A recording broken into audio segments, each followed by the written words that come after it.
मैं यहाँ से बोल रहा हूँ। शुक्रिया, बहुत अच्छा अवसर है कि आप यहाँ आई हैं। कितनी खुशी हो रही है बता नहीं सकता।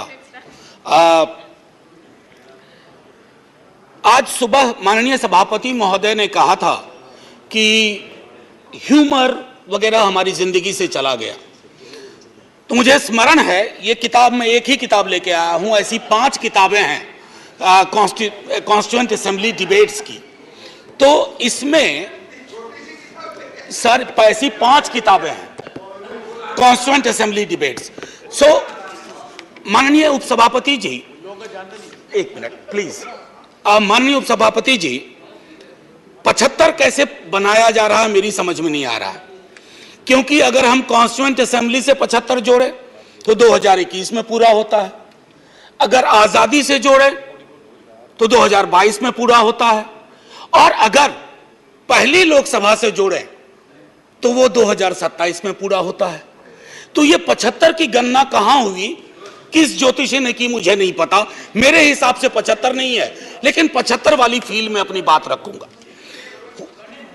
हां, तो माननीय उपसभापति जी, हुआ यूं कि सरोजिनी नायडू जी को बुलाया गया बोलने के लिए संभवतः 11 दिसंबर 1946 को। कम लोगों को यहां पता होगा कि सरोजिनी नायडू जी बिहार से चुनकर संविधान सभा में आए थे। तो उनको चेयरमैन साहब ने कहा कि अब बुलबुले हिंद, नाइटिंगेल ऑफ इंडिया आएंगी, लेकिन कविता में अपनी बात कहेंगी, प्रोज में नहीं कहेंगी। उन्हें थोड़ा बुरा लगा, मजाक में ही सही। उन्होंने कहा कि आपका अब ये व्यवहार, आपका ये कहना अनकॉन्स्टिट्यूशनल है। तो उन्होंने कहा नहीं, फिर भी सुनाना होगा। तो उन्होंने एक चीज सुनाई जो मैं पेश नजर कर रहा हूं माननीय सभापति जी को। सुबह बड़ी बेसब्री से वो कह रहे थे कि ह्यूमर चला गया, तो उन्होंने सुनाया कि बुलबुल को गुल मुबारक, गुल को चमन मुबारक, रंगीन तबीयतों को रंगे सुखन मुबारक। तो ये मैं ये बता रहा हूं कि ये हमारा ध्येय था। अब सुबह चर्चा की, हमारे लीडर ऑफ द हाउस ने बड़ी खूबसूरत चर्चा की और जिक्र किया सर्वपल्ली राधाकृष्णन का। यहां है, यहां है ठीक सामने सर्वपल्ली राधाकृष्णन। उन्होंने एक बात कही थी और मैं वो श्लोक पढ़ना चाहता हूं। मृदुना दारुणं हंति मृदुना हंत्य दारुणम, मृदुना दारुण हंति मृदुना हंत्य दारुणम, ना साध्यं मृदुना किंचित तस्मात् तीव्रतरं मृदु। इसका आशय यह है माननीय सभापति, उपसभापति जी, कि अग्रेशन से, अग्रेसिव बिहेवियर से आप चीजें हासिल नहीं कर सकते। इस देश में मेरे विद्वान साथियों ने उधर से उपलब्धियां गिनाई, हमारे कुछ विद्वान साथियों ने यहां से कमियां गिनाई।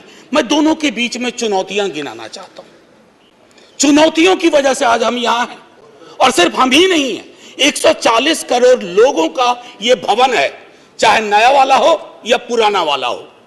तो आज के दिन ये मेरी ओर से एक विदाई भाषण भी है, अपने दल की ओर से, इस इमारत को, जिस इमारत में हिंदुस्तान की तकदीर लिखी गई संविधान सभा के माध्यम से। और वो तकदीर लिखने वाले संकीर्ण दायरों में नहीं सोचते थे। मैं उस पर आऊंगा थोड़ा 2 मिनट के बाद। माननीय सभापति जी, बहुत चर्चा होती है, 47 में बंटवारा हुआ था इस देश का। बंटवारे के बावजूद उतनी घृणा, उतनी नफरत, पीड़ा के बावजूद नहीं थी। अभी हाल में एक रोमिला जी की किताब आई, वो कहती हैं बड़ी खूबसूरती से, have we moved from integrated nationalism to segregated nationalism? क्या हम एकीकृत राष्ट्रवाद से एक विभाजित, विखंडित राष्ट्रवाद की ओर बढ़ रहे हैं? क्योंकि यह इमारत, इसकी बुनियाद मेलजोल पे है।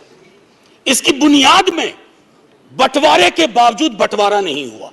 तो मैं हाथ जोड़ के विनती करूंगा, सरकार जरूर बनाइए, अगला चुनाव भी लड़ेंगे, खूब दिल से लड़ेंगे। इंडिया भी रहेगा, भारत भी रहेगा, कोई में से एक चॉइस नहीं है, क्योंकि हमको इंडिया भारत करके जम्बू द्वीप तक नहीं जाना है। मैं सिर्फ इतना कहूंगा कि वो जो मेलजोल की सीमेंट है, उसका खात्मा हो रहा है, उसको बचाइए। माननीय सभापति जी, मैं 2 व्यक्तियों के मध्य में अपनी कुछ बात रखना चाहता हूं। संविधान सभा में ऑब्जेक्टिव रेजोल्यूशन जवाहरलाल जी लेके आए, और संविधान सभा में जब ड्राफ्ट सबमिट हुआ तो बी आर अंबेडकर ने वो ड्राफ्ट सबमिट किया।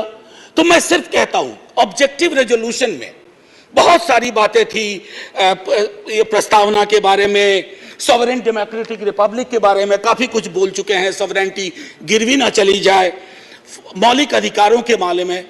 हमें आपके पीछे एक तराजू है, वो तराजू हमें लगाना होगा कि मौलिक अधिकार में कहां पहुंचे, सॉवरेनिटी में कहां पहुंचे, डेमोक्रेटिक रिपब्लिक के मसले पे कहां पहुंचे। High flying words don't cover up our failures, let's not look for that. और एक मसला आया, उन्होंने एक जिक्र किया ओथ ऑफ टेनिस कोर्ट।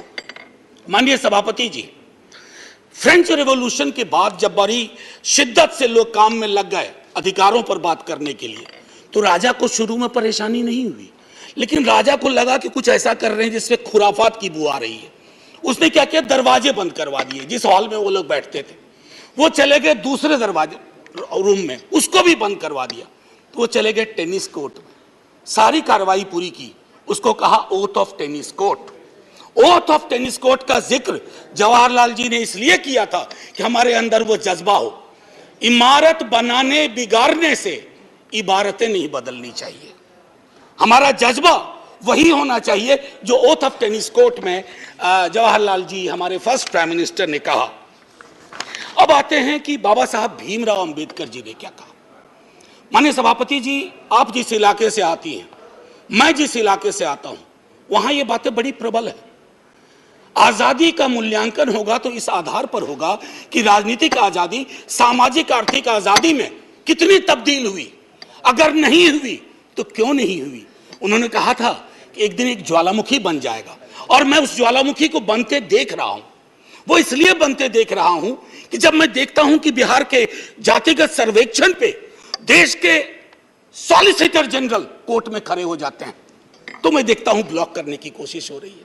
यह एस्पिरेशनल वर्ग है, पिछड़ों की बड़ी आबादी, उसके एस्पिरेशन को आप सोशल डेमोक्रेसी के नजरिए से देखिए। जो बाबा साहब कह गए थे 31 में आखिरी हुई, उसके बाद पाकिस्तान बांग्लादेश बना। क्या इस देश को, यहां की सरकारों को, राज्यों की सरकार को वैज्ञानिक आंकड़े नहीं चाहिए? क्या आप आंकड़े आसमान से गिराएंगे? मैं समझता हूं आज के दिन यह भी हमें सुनिश्चित करना होगा कि हम इन आंकड़ों को लाएं, उसके आधार पर अपनी नीतियां तय करें। एक माननीय सभापति जी, अंबेडकर साहब दो और चीज कह के गए, प्रिवेंटिंग टिरनी ऑफ मेजॉरिटी। मैं बार बार इस सदन में कह चुका हूं कि मेजॉरिटी बेहद आवश्यक चीज है, मेजॉरिटी के बिना सरकार नहीं चलती है, लेकिन मेजॉरिटी और मेजॉरिटेरियनिज्म में फर्क है। यह फर्क अगर हमारी सरकार भूल जाती है तो बहुत बड़ी पीड़ा होती है। जब मेरे मित्र ने कहा, मैं अक्सर देखता हूं हम जैसे लोग छोटी आलोचना भी करते हैं, छोटी मोटी आलोचना जो कभी व्यक्तिगत नहीं होती है। आप कहते हो कि पाकिस्तान चले जाओ, अरे कभी देखा भी हो कितनी जगह है वहां का भूगोल क्या है, इतने लोग नहीं अट पाएंगे। मान लीजिए कि 65% लोगों ने आपको पिछली बार वोट नहीं किया, सबको पाकिस्तान भेज दोगे? ऐसी कोई व्यवस्था होती है? यहीं मेलजुल से रहना है, यहीं मिलकर रहना है। और ये सारी चीजें मैं नहीं कह रहा हूं, खुद अंबेडकर साहब कह के गए थे। मैडम, आपकी तरफ से मैं एक और चीज, एक दो छोटी चीज कह करके, इस देश की एक बड़ी आबादी, सभापति महोदया, मैं आपका सभापति महोदया अभी बिल मत, 2 मिनट लूंगा, ज्यादा नहीं, आज पहली बार हैं, इतनी नजरिए इनाद कर दीजिए। मैं सिर्फ इतना कहना चाहूंगा कि बेरोजगारी को लेकर के हमारा दृष्टिकोण साफ होना चाहिए। सरकार में आप हो, हम हो, बेरोजगारी हम सबकी पॉलिटिक्स खत्म कर देगा। राइट टू एम्प्लॉयमेंट के लिए हम क्या सोच रहे हैं, और इस देश की एक बड़ी आबादी से देशभक्ति का जो प्रमाण पत्र हम मांगते हैं ना मैडम, वो कहीं चलेगा नहीं। मैं आखिरी चीज कह करके एक सुनाना चाहता था। मैं इसलिए कहता हूं, एक घर में 5 सदस्य हैं, उसमें हर 5वां सदस्य उस आबादी का है। अगर उस घर में उस 5वें सदस्य को आप एलिनेट करेंगे, दूर करेंगे, घर कभी महफूज नहीं रह सकता। और आखिरी में मैं साहिर को जाता हूं और वहीं खत्म कर दूंगा, आपको घंटी बजाने की जरूरत नहीं पड़ती। आओ कि आज गौर करें इस सवाल पर, देखे थे हमने वो हंसी ख्वाब क्या हुए। दौलत बढ़ी तो मुल्क में अफलास क्यों बढ़ा, खुशहाली आवाम के असबाब क्या हुए। जो अपने साथ साथ चले कुएदार तक, वो दोस्त, वो रफीक, वो अहबाब क्या हुए? क्या मोल लग रहा है शहीदों के खून का?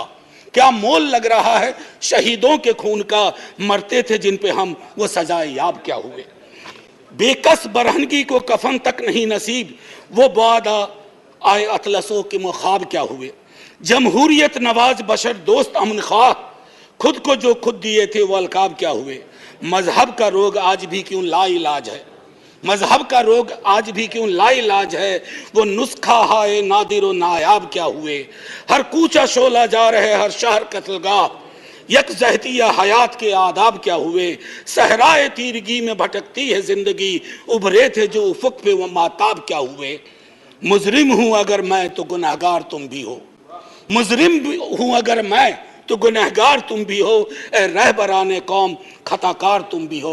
जय हिंद ma'am, and salute to all the freedom fighters. संविधान सभा के उन तमाम लोगों को, और मैं चाहूंगा कि सेंगोल के बगल में एक बड़ी आकृति में इनकी तस्वीरें वहां लगाई जाएं और हमें प्रेरणा देते रहें। जय हिंद। धन्यवाद।